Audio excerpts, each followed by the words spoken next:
Hey pilots, welcome back to my channel, Freedom to Love Yourself. Are you ready to fly?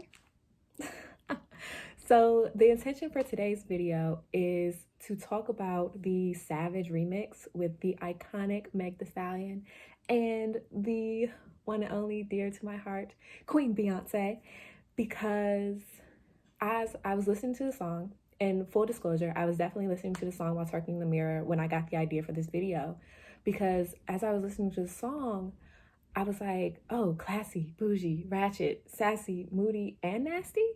Like, there are so many different dimensions to what make up who I am and what make up who women identify as in general.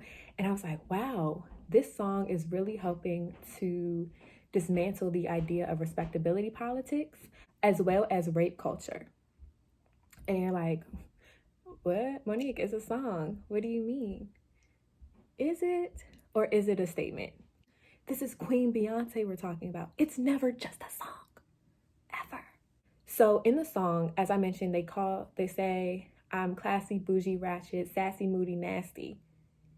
But they're still able to be fully woman, fully human, and fully feminine in all of these different identities that they establish in this song.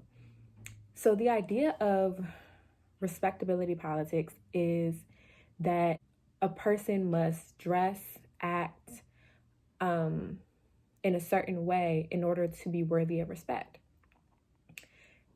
And this idea of respectability politics can show up in different ways. The way in which women and even men sometimes wear their hair in a workplace, the way in which women dress, choose what you choose to wear when you go out to the club.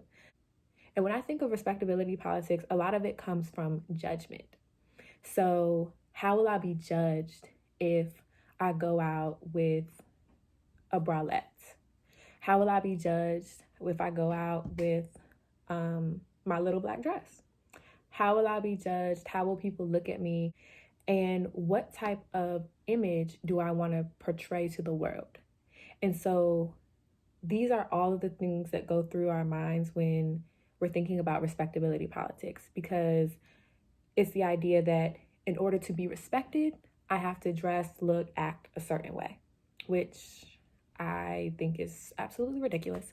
But then we get this idea of respectability politics, and then we want to look at how that relates to rape culture. So with respectability politics and rape culture, respectability politics that tells us that in order to be respected, we must look, act, dress a certain way. Respectability politics helps to perpetuate rape culture, because in rape culture, the first thing we ask, okay, well, what was she wearing? Oh, okay, well, and then we saw, I told you I'm from Maryland. So Maryland had a DMV rapist page last week-ish. Everything's blurring together, but I think it was sometime last week. And Maryland Twitter really went in on what is rape. And so most people were like here for it and supportive. However, there were some people who were like, well, if she pulls up at 2 a.m., like, she should expect sex. And who raised y'all? I mean, really, who raised y'all? It's another video. It's another video. Management is telling me that's another video. But yeah, so versus, oh, she pulls up at 2 p.m. versus 2 a.m. And rape culture has a lot of victim blaming. And it's like, okay, well, she knew when she went out like that she was going to garnish this attention. No. To be clear, to make it very clear, the only thing that can stop someone from being raped is the rapist. Teach people to respect other people. And that goes for men and women, because if y'all didn't see it, there were some men came out and said that they had been raped by women as well. And so I want to make that very clear. That's very real. So I will not be attacking the men. Ladies, this is for us too. I don't care if Shawty is walking out the house butt naked. Like, that's an extreme example, but I don't care if she's walking out the house butt naked. you should still be able to respect the fact that she doesn't want to have sex with you. And then on top of that, if I am, as a woman, if I go out and I'm looking cute, like I'm showing some skin, like got the titties out, booty's popping, all of that, that doesn't mean I'm checking for you. Okay? When we look at rape culture and this idea of respectability politics, it basically puts people into a box. They're like, oh, if you look like this, if you act like this, then you must want this. And so that's kind of how the two of those fit together. Also, in rape culture, we look at, as I mentioned, we look at the victim, but what about the person who's out here raping? And so this song is not just a song. The song Savage, and there have been other songs like this, like I'm Every Woman by Shaka Khan, which was later covered by Whitney Houston. If you don't know it, I'll put the link in the bio. When we look at the Savage remix and you hear Beyoncé saying, hips tick tock when I dance, on the demon time, she might start her OnlyFans. Yes. Yes. And supporting all different aspects of women's identities, I can't help but stand.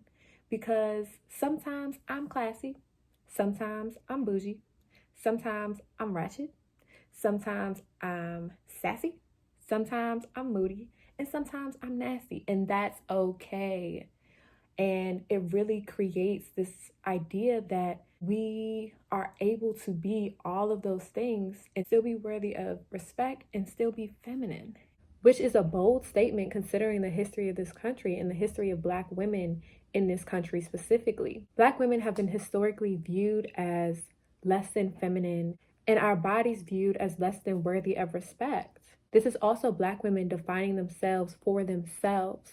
Audre Lorde says, if I do not define myself for myself, I will be crunched into other people's definitions of me and eaten alive. For example, we think about the angry Black woman and how Black women are often defined as being angry. Self-definition is a very key tenet in Black feminist thought and Black feminist teachings, and it helps us to cultivate a better self-love practice. So in addition to allowing space for self-definition, the Savage remix really gets into the idea that regardless of what mood I choose to identify with at the time, I'm still worthy and deserving of respect. I am still okay with who I am. And I also want to get into this idea of the good girl, the good girl. Because this song helps to dismantle that as well, because a lot of times the good girl is seen as like the classy, bougie one, and the bad girl is seen as the sassy, moody, nasty, ratchet one. And this song reminds women, as well as other people, especially Black women, that I can be all of the above at the same time. I can be all of the above at the same time on any given different day, also depending on who you are to me. In the workplace, I might be classy.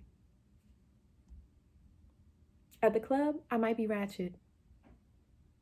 With my man, I might be nasty. With my girls, I might be sassy. When I'm in my feelings, I might be moody. I'm allowed to be all of these things at any given moment.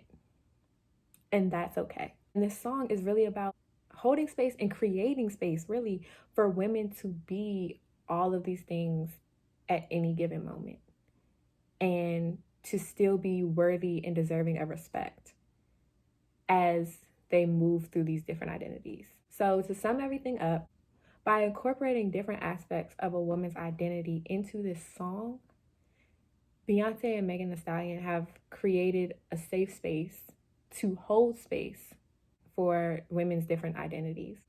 And at the same time, we start to look away from these respectability politics of the ideas that you have to do certain things in order to be worthy of respect.